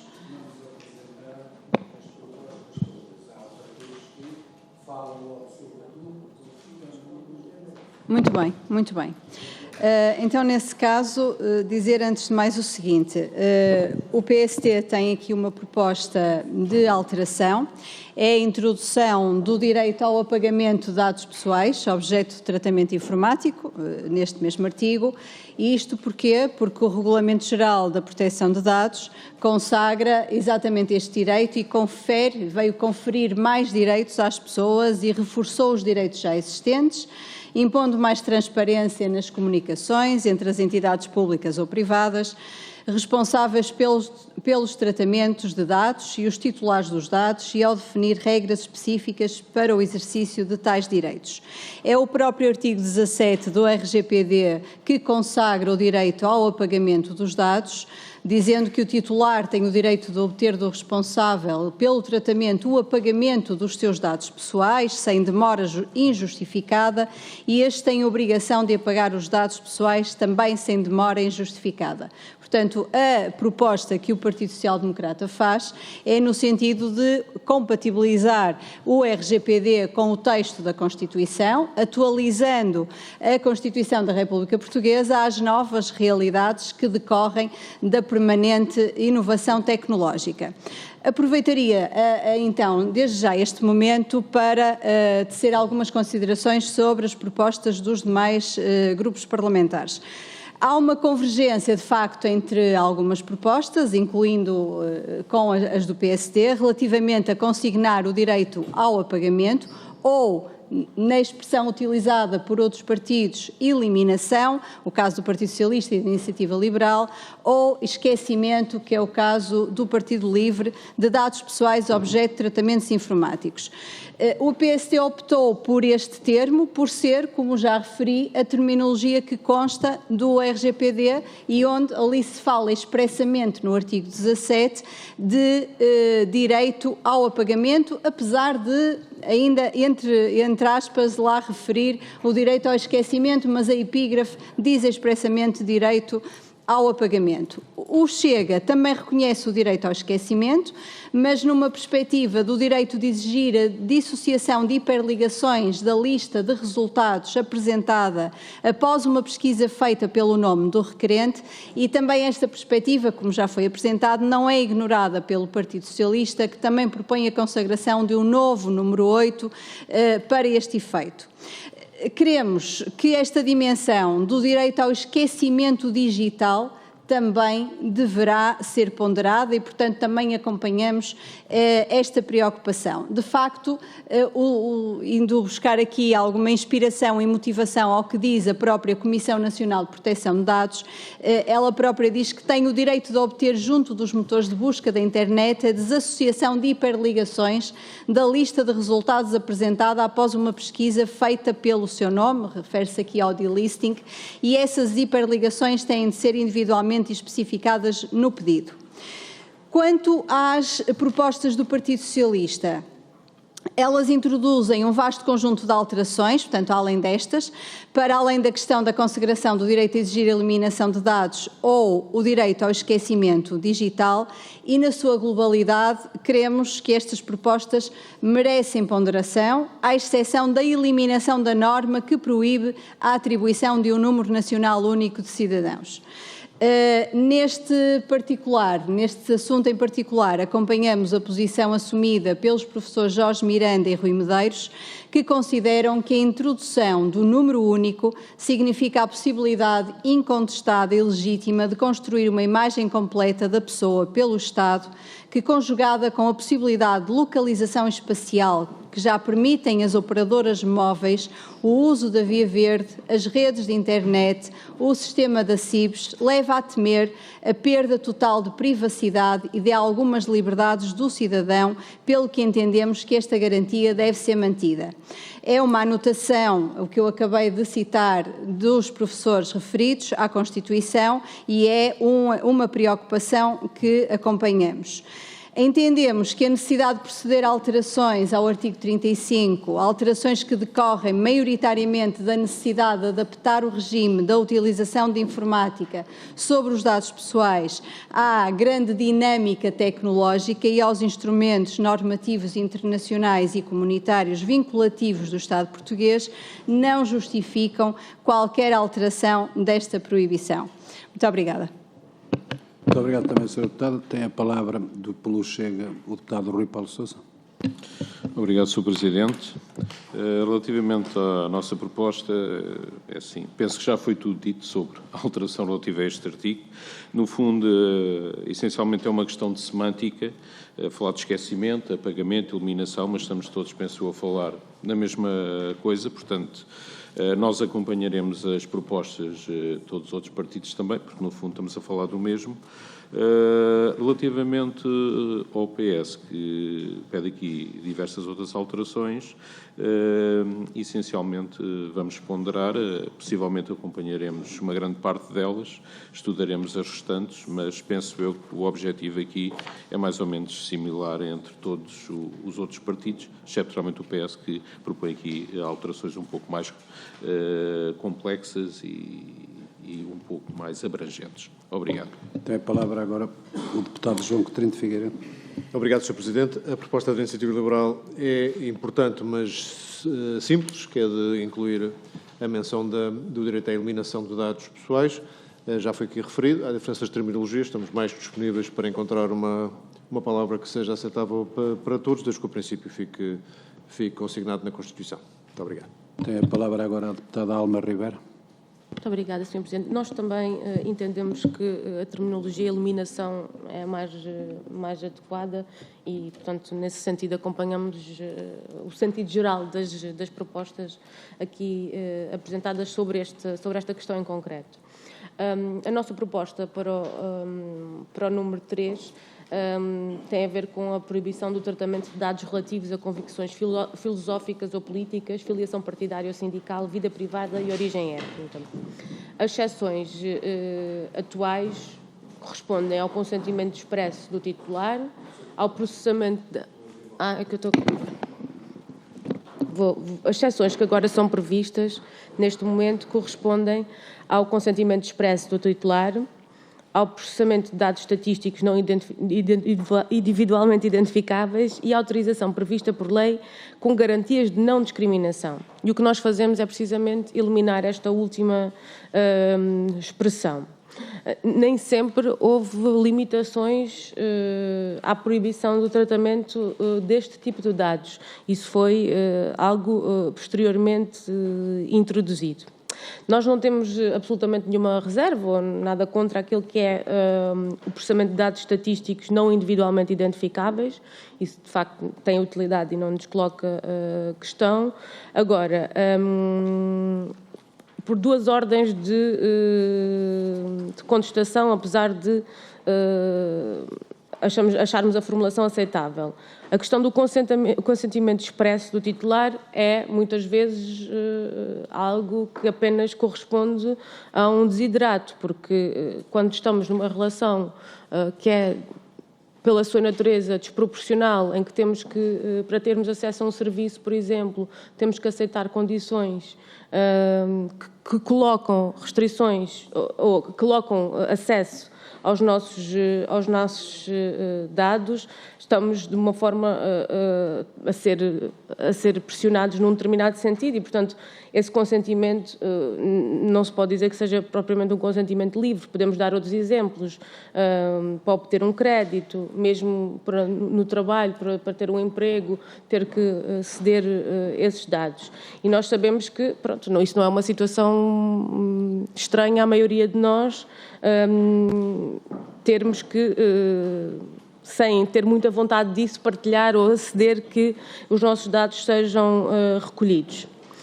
Mas esta questão parece-nos ainda assim de outra ordem. Aquilo que nos suscita, de facto, problemas e aquilo que nós propomos que seja eliminado é esta ideia da possibilidade da lei permitir que o tratamento sem consentimento, dando-se garantias de que não irá haver discriminação.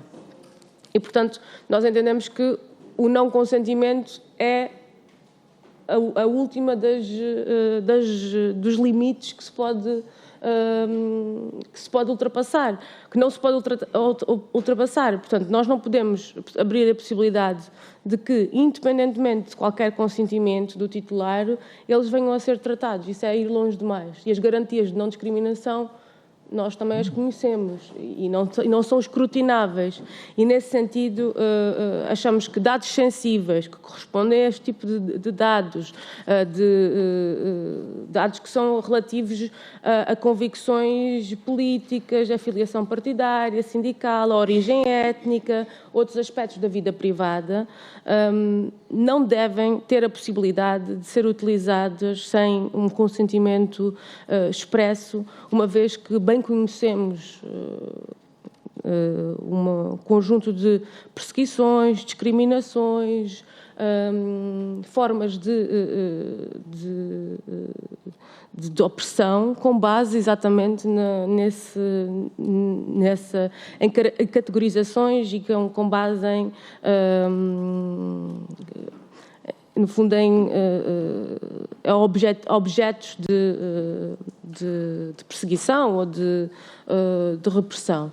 E, portanto, a nossa proposta é, nesse sentido, não permitir que, sem consentimento, esses dados sejam recolhidos pela sua sensibilidade e pela virtualidade que existe de serem utilizados exatamente para provocar discriminações. Muito obrigado. Tem a palavra agora pelo livro o deputado Rui Tavares. Muito obrigado, Sr. Presidente. Bem, a nossa proposta de alteração é muito simples e vai no sentido do que vários outros partidos aqui já defenderam e, de facto, para nós é menos relevante saber qual é que é o termo exato e a expressão exata que se utiliza do que garantir que este direito ao esquecimento, como se tem tornado coloquialmente mais conhecido, esteja consagrado na nossa Constituição, assim atualizando o nosso acervo de direitos. E alinhando com o que já está a ser feito em termos de direito europeu. Assim, aproveito para fazer os comentários já aos outros partidos e ficar, por assim dizer, despachado. Acho particularmente relevante esta proposta de alteração que o PCP apresenta e, se bem a entendo, é o tipo de coisa que, num caso como o famoso no Reino Unido, Cambridge Analytica, que precisamente tratou este tipo de dados sem autorização das pessoas, de certa forma enquadraria aqui. E, portanto, as exceções que aqui estão, o consentimento expresso, que mesmo assim já é muitas vezes já obtido de forma um bocadinho leviana, também da parte do próprio, ou dado de forma um bocadinho leviana da parte do utilizador, eu incluído, e o processamento de dados estatísticos não individualmente identificáveis são suficientes, são justificados, e a expressão que o PCP pretende, portanto, eliminar, a autorização prevista por lei com garantias de não-discriminação, não oferece tantas garantias quanto isso e, portanto, acompanharemos esta proposta de alteração. As do PSD, Iniciativa Liberal e a do PS relativa ao direito ao esquecimento já estão incluídas no meu primeiro comentário. Em relação às outras do PS, com exceção das que estão no número 2 e no número 4, com as quais concordamos à partida, nas outras acho que guardamos-nos para consideração ulterior e também com as consultas que vamos fazer. Em relação à do Chega, aqui é um comentário que podem considerar se calhar um bocadinho colateral, mas no estilo textual da Constituição às vezes seria bom, é um comentário geral, não é para nenhum partido em particular, que tentássemos atingir uma certa atemporalidade. Aqui há 20 ou 30 anos não havia hiperligações, daqui a 20 ou 30 anos o sistema pode ser outro qualquer, e é uma terminologia tão técnica que às vezes parece que ficaria melhor depois na lei do que propriamente na Constituição. Tenho sempre pena do historiador, do jovem estudante que vai estar a fazer a tese de mestrado em História daqui a uns anos e que é capaz de não saber exatamente o que isto quer dizer. Mas pronto, tirando este comentário ad latra, quer dizer, percebemos o sentido da alteração, mas, enfim, achamos que este tipo de... Achamos aqui nem achamos, não é o partido, acho mesmo eu, que deveríamos tentar ser menos, na terminologia, tentar ser um bocadinho mais atemporais e menos específicos. Muito obrigado. O único partido que está presente e que também não apresentou alteração, o Bloco de Esquerda, dou já a palavra ao Pedro Filipe Soares. Muito obrigado, Sr. Presidente. Também segmentar os temas nas 3 temáticas principais. Em primeira, as propostas IEL, LIVRE, Chega, PSD, depois também o PS, mas o PS é mais do que isso, dito de uma forma livre e sem optar por uma escrita particular de direito ao esquecimento. Acho que é bastante simples chegarmos a um texto que seja comum e que salvaguarde as diversas propostas para o futuro, e acompanhamos o preceito e as preocupações que estão em cima da mesa sobre elas, mesmo percebendo a proposta do Chega, que com alguma melhoria semântica também tem o mesmo objetivo.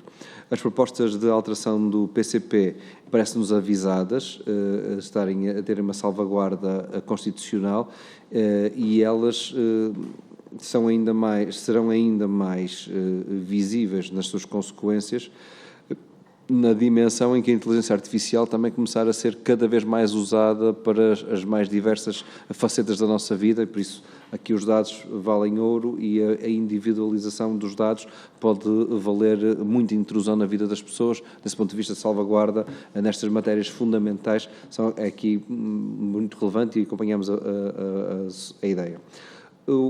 As propostas de alteração do PS, como dizia a deputada Alexandra Leitão, há uma parte delas que tem a ver com os metadados, creio que depois discutiremos em conjunto com as restantes matérias.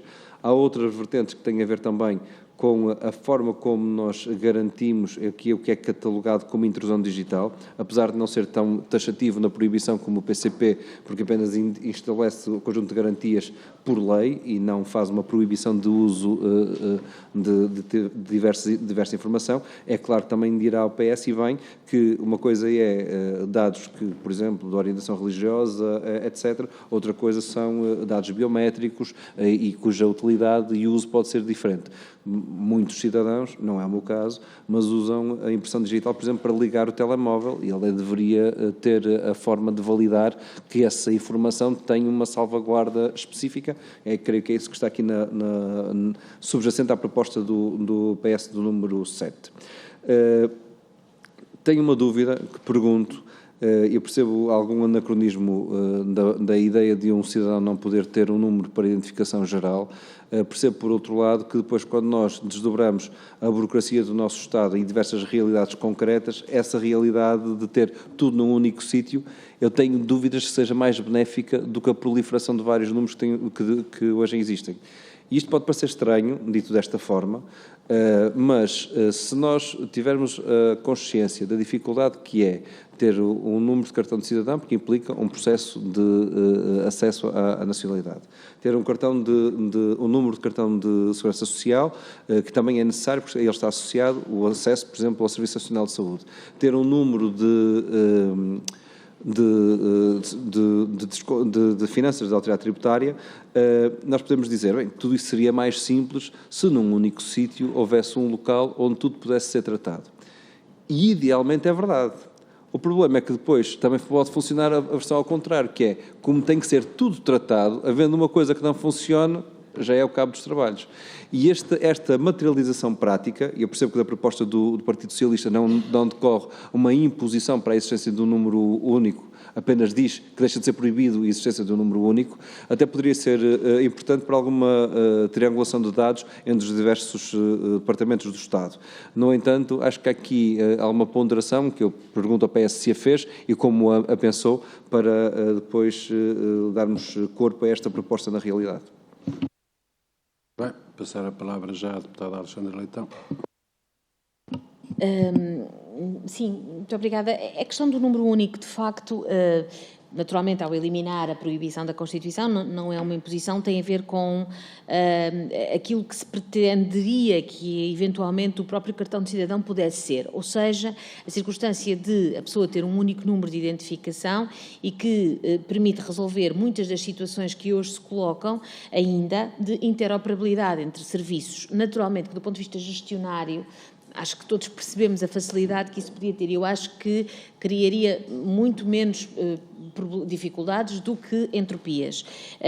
Isso, enfim, está muito estudado do ponto de vista tecnológico das vantagens, e há alguns países europeus que têm, portanto não é algo, por exemplo, que o RGPD proíba, isto é, que as diretivas comunitárias sobre esta matéria proíbam, até porque senão não estaríamos a propor isto, é mesmo algo que decorre da Constituição Portuguesa, e no fundo aquilo que aqui se pretende é garantir que, uma coisa que se diz muitas vezes e que se exige muitas vezes ao Estado, e que o Estado ainda não conseguiu fazer, mas que eu acho que às vezes os cidadãos e as empresas que exigem isto ao Estado também muitas vezes não querem, ou pelo menos não querem dar as condições para que isso seja possível, que é aquela ideia de que nós com o Estado temos um único interface e depois o Estado dentro dele que se entenda. Se entenda no sentido positivo, ou seja, porque é que o Fisco é um mau exemplo, que o Fisco tem tudo, porque é que a Segurança Social me pede dados que o Fisco tem? Porque é que a matrícula na escola de uma criança pede dados que a saúde tem? Porque é que, esta pergunta é uma pergunta que é sistematicamente feita quando falamos em modernização do Estado. Sistematicamente feita. Até há um artigo do Código de Procedimento Administrativo que diz o que é que tem que ser dado e o que é que não tem que ser dado. Eu, pelo menos, já defendi várias vezes que aquele artigo do CPA fosse alterado no sentido de dizer tudo o que a administração tem ou possa ter em sua posse, não tem que estar a pedir às pessoas. Porque no fundo andamos a repetir. Ora, uma das questões que facilitaria isto seria, de facto, a existência do número único. Obviamente que eu não desconheço as razões que militam do outro lado.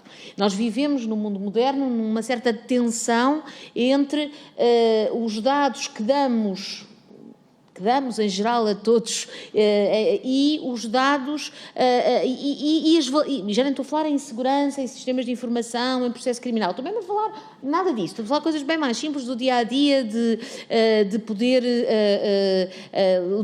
relacionar-nos entre nós com empresas e com a administração pública. E a verdade é que às vezes o que se verifica é que nós todos, cidadãos, às vezes damos, por exemplo, permitimos entrar numa, dou-vos este exemplo, é pessoal, entrar numa daquelas, não é a Caixa Direta, que é da Caixa Geral de Depósitos, mas aqueles sistemas de net banking, não é?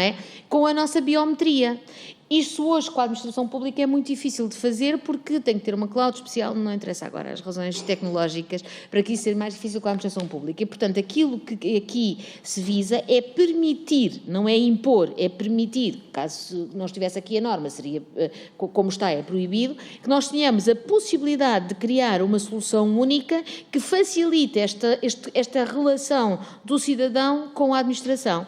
É verdade que, às vezes, é o próprio cidadão que, para umas coisas, quer ter uma administração dinâmica que fala entre si, para outras nem tanto, não é? Quando se dinamizou a morada única digital, ninguém aderiu, porque as pessoas, às vezes, por exemplo, quando é para serem notificadas de uma contraordenação, talvez prefiram que ela não chegue rapidamente ao e-mail, não é? Sejamos todos muito claros também quanto a isso. Portanto, a razão é esta, percebo as dificuldades, conheço naturalmente sobretudo as dúvidas que são colocadas do ponto de vista dos direitos, liberdades e garantias, mas o que é preciso é assegurar que depois tudo isto, e acho que também por isso densificámos se calhar até um pouco demais o artigo na nossa proposta, e portanto é esta a razão de ser, é uma razão de ser operativa, de simplificação da relação do particular com a administração, naquilo a que muitas vezes é pedido, que é uma única interface com a administração para vários efeitos, e a administração depois entre ela, que obviamente reaja como uma só face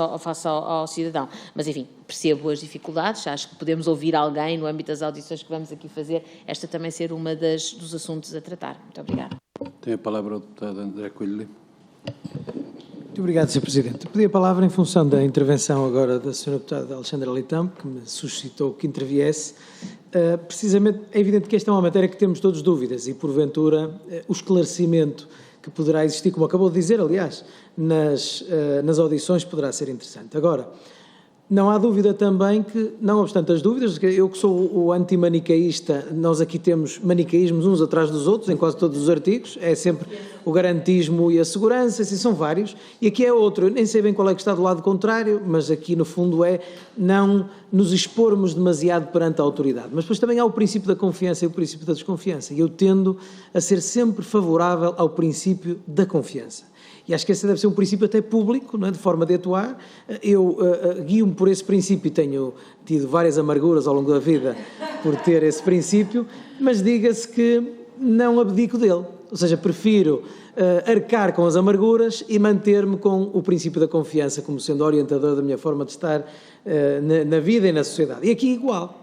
Aqui nós temos que confiar no ente público, que é o Estado, que às vezes é gerido por uns, outras vezes é gerido por outros, no fundo é sempre gerido por todos nós, e temos que confiar, porque no fim do dia nós vamos andar nesse emaranhado burocrático que nos leva a ir pedir às várias entidades do mesmo ente, não é? E aqui também acho que é um pleonasmo, e portanto por isso peço desculpa, mas enfim, as várias entidades do mesmo ente, para nos dar as informações que o próprio já tem meios hoje em dia para se socorrer delas. E depois também nos traz enfim, não sei em que dimensão dicotómica fica isto, mas que é a burocracia, não é? Ou seja, põe o cidadão desesperado perante a administração pública, que tem que ir da administração pública a entidades, informações que ela própria tem. E, portanto, não sabemos, e também por isso pedi a palavra, apesar do Partido Socialista o propor, por outro lado, coloca reservas à proposta que faz, de revogação do número 5. Reservas no sentido dessas dúvidas que foram aqui colocadas, não é? A proposta está feita, isso é o objetivo. Mas, da nossa parte, não há dúvida que, havendo essas dúvidas, ou essas reservas, também há essa simpatia para o que se facilita. E nós aqui, numa revisão constitucional, também temos que estar disponíveis para tomar decisões que tenham um efeito prático. Aliás, não posso deixar de dizer, isso até foi dito, em intervenções do líder do nosso partido, de que era preciso que as alterações tivessem um efeito prático. Ora, esta alteração tem um efeito prático na vida das pessoas. E às vezes, quando os jornalistas estão aqui a acompanhar-nos, tantas notícias se fazem, e é difícil, e até os felicito por isso, transcrever para o cidadão comum o que é que nós estamos aqui a tratar, que lhes diga respeito. Aqui é uma questão que lhes diz respeito de um ponto de vista muito prático e tendo a achar que devemos, seguindo o princípio da confiança, seguir esse caminho. Muito obrigado. Alguma deputada Alma Ribeira e depois no fundo é mais o expressar de uma dúvida, uma inquietação, porque estava a ouvir atentamente esta explicação para esta alteração e compreende-se, não é? Compreende-se compreende-se que não seja compreensível muitas vezes porque é que não há essa interoperabilidade dos dados. Mas, por exemplo, para deixar como reflexão, dados de saúde, será que nós queremos que entidades da administração pública tenham os nossos dados de saúde que sejam sensíveis, que nos ponham em circunstâncias mais desvantajosas? Se formos, por exemplo, funcionários da administração pública, enfim, julgo que também isso não é tão preto e branco assim. Tem que ter nuances, não é? Só vou passar a palavra ao Coutinho de Figueiredo, depois respondo.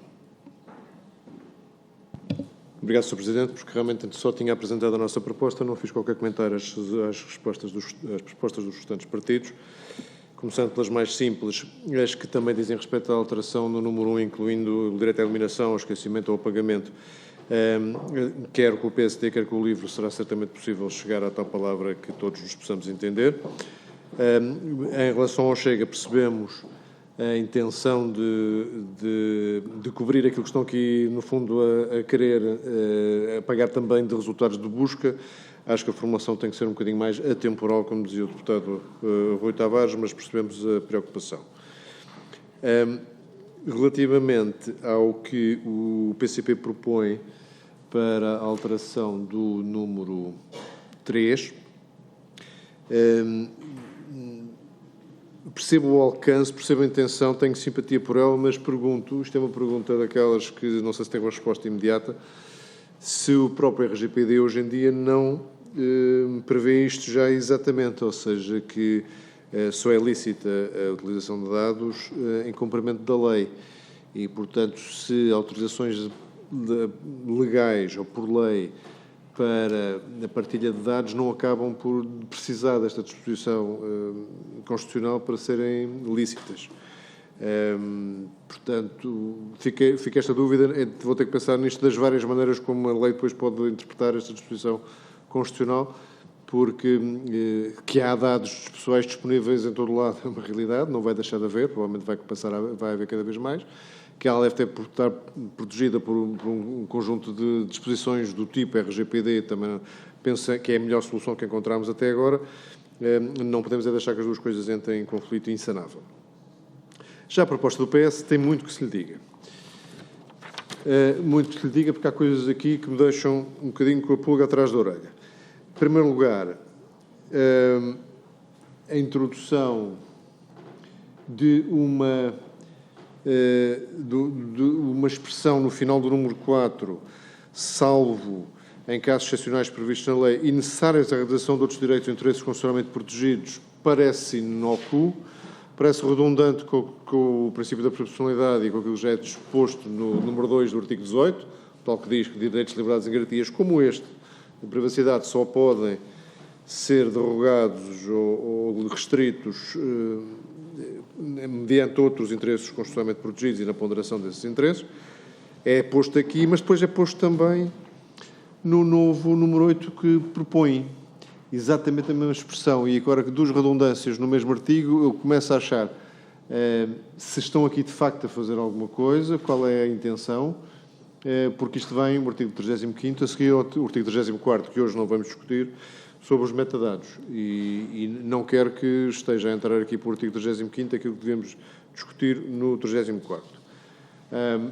Portanto, não sou genericamente favorável a redundâncias na Constituição, estas que podem ter alguma perigosidade, menos ainda. Revogação da proibição de haver um número único. O que eu diria é que, se não há intenção de que haja um número único, deixem cá estar a disposição constitucional, porque aqui deixo-me fazer um comentário. Já na seleção anterior, estivemos aqui a discutir segurança, neste caso sanitária, e liberdade, como se elas fossem em todas as circunstâncias equivalentes. Para nós não são. E hoje estamos aqui a discutir conveniência e privacidade, que ainda menos idênticas são do ponto de vista de valor. Não é por uma questão de conveniência, não é por uma questão que agora que as pessoas que exigem muito fazem muito barulho porque querem só dar informação uma vez, né? A expressão once only. A administração pública só pode pedir as informações uma vez. E como as pessoas ficam muito zangadas, portanto agora vamos ter um número único. Não, porque a natureza do número único não é só também por questões práticas que o Bloco de Esquerda aqui trouxe, que se houver um problema para tudo, mesmo antes de ser prático. Não quero que haja um número único com toda a minha informação fiscal, patrimonial, pessoal, saúde, esteja. Não, é importante que não esteja. Porque há sempre alguém, o Estado que hoje tem determinados titulares e amanhã tem outros, não deve ter esse acesso, ou mesmo criminosos fora do Estado, também com acesso ao número único. Também não é bom. Portanto, estamos a discutir conveniências, questões práticas, contra questões de privacidade, direito à intimidade. Não pode ser a mesma coisa. Esta discussão tem que ser muito mais séria. E se não há nenhuma intenção justificada, que eu acho que tenho grande dificuldade em aceitar a justificação, mas se houver uma discussão para introduzir o número único nos tempos mais próximos, abra-se a discussão. Se não há, não retirem isto aqui. Portanto, peço ao PS que pense muito bem nisto. Depois, o novo número 7 padece de uma coisa que acho que já todos, de uma forma ou de outra, dissemos a propósito de várias alterações, que é quanto mais se particulariza, não é menos se acerta, mas mais portas se abrem, porque hoje há operadores de telecomunicações e titulares de aplicações eletrónicas, amanhã não sabemos o que há, que vão ter acesso a dados pessoais. E mesmo a expressão dados biométricos, não sei quem é que introduziu aqui, é muito escassa em relação aos dados pessoais, que não são só biométricos. Os dados de comportamento são provavelmente muito mais intrusivos, muitos deles, do que os dados biométricos. Comportamento de consumo, comportamento de deslocação, comportamento de todo tipo. E estão permanentemente disponíveis, e não é só pelos operadores de telecomunicações ou por quem presta serviços de acesso à internet. Portanto, é daqueles casos onde me parece, quanto menos dissermos, não é? Porque aqui, num único número do artigo, conseguimos ter expressões como estabelece garantias efetivas, incluindo, portanto, não se limita, mas incluindo gravação de voz, imagem, captação de dados biométricos, portanto, já está a particularizar, designadamente, particulariza outra vez. Não. Portanto, se a lei estabelece garantias efetivas contra a intrusão digital, se quiserem gravação de voz, imagem e captação de dados, que sejam os pessoais, porque isso é todos os que hoje existem e os que amanhã podem vir a existir.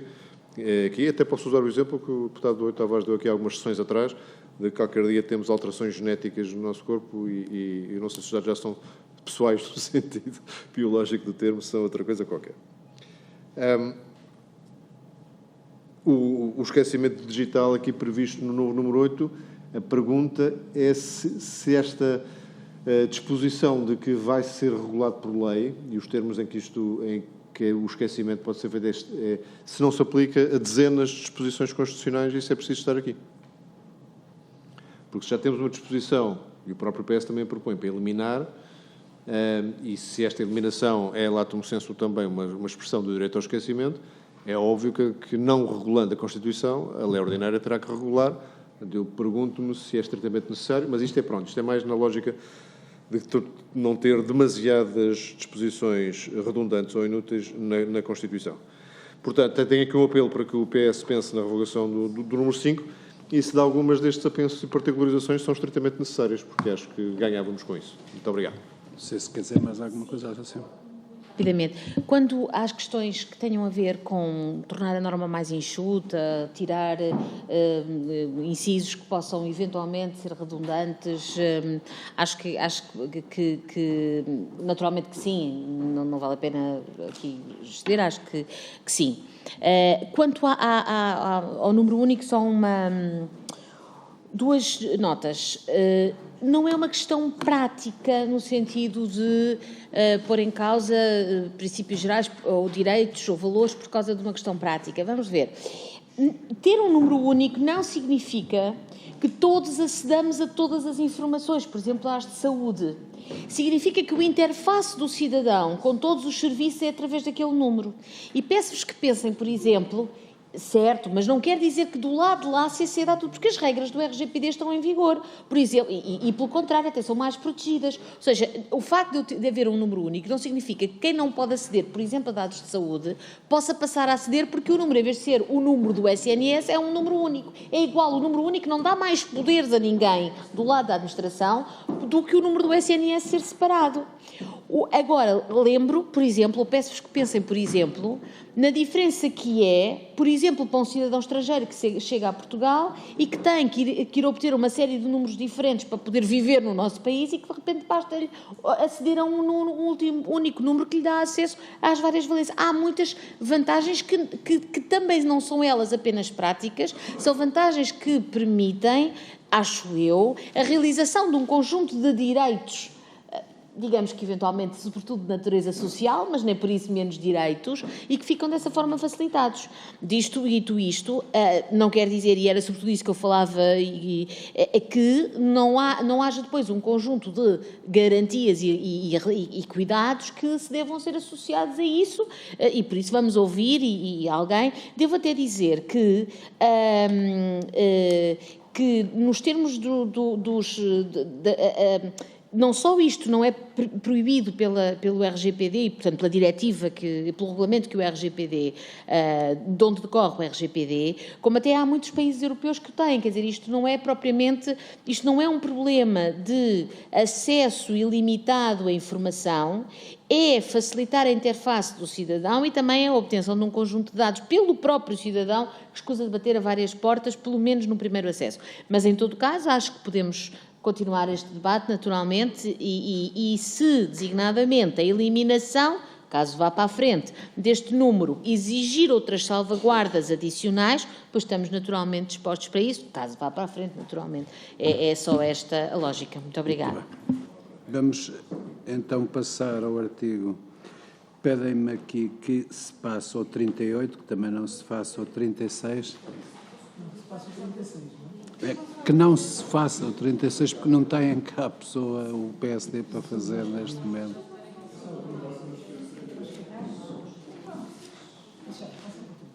Passamos ao 38, que é, deixamos o 30, portanto, para trás para ficarem, para saberem, vamos aqui apontar os dois. Para trás ficaram o 30, o 32, o 34 e o 36.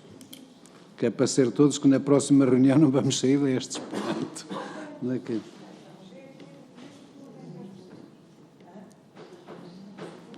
O artigo 38 tem propostas do Sim. Sr. Presidente, eu não estou em condições de discutir o artigo 38. Eu lamento, eu preparo estas reuniões com uma expectativa e preparo, demora muito tempo, uma expectativa de discutir um certo número de artigos. Já é o quarto ou quinto que vamos adiar. Sim, mas não tenho preparação para este artigo 38. Mas, participarei, bem, não venho pedir os trabalhos, serei o último em pedir os trabalhos, mas quer dizer, eu não tenho hipótese de preparar 20 artigos. Eu não discuto isso agora. Também não pode ser argumento isso, que estava lá até o artigo 54, portanto. Está bem, aceito. Mas tens razão, porque já são 4 artigos que estão para trás. Em frase interpretada, já sei. Só se vos disse... Só posso fazer uma coisa. Hoje, eu esqueci-me de dizer no início, alguns partidos e alguns deputados pediram-me que se isto podia acabar às 8h30, porque às 20h45 há uma entrevista do Sr. Presidente da República e alguns deles têm que ouvir e para depois falar e isso tudo. E, portanto, agora, a única questão que se pode fazer aqui é, em vez de terminarmos às 20h30, se os partidos não prepararam este a seguir, terminar agora. Sim, Isabel Moreira.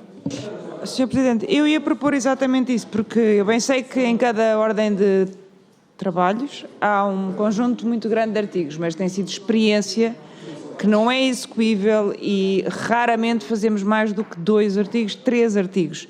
E há aqui um conjunto de artigos importantes que foram adiados e certamente os grupos parlamentares prepararam-se, estavam a contar com isso e, portanto, acho que era razoável de, em vez de terminarmos às 8h30, terminarmos já. Muito bem, portanto, vamos ficar aqui assentos numa coisa, primeiro, antes de irmos embora, então. Os artigos, na próxima reunião, os que estão atrasados todos, e eu vou pedir aos serviços que o escrevam lá, são o 30, o 32, o 34 e o 36. Portanto, estes artigos são os que têm prioridade na próxima reunião. Esperamos que não haja depois quem venha dizer que se devem adiar outra vez. Quer dizer, essa é a grande questão.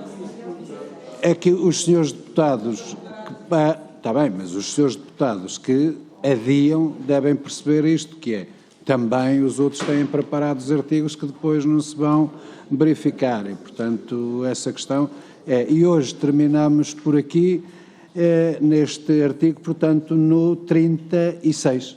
36.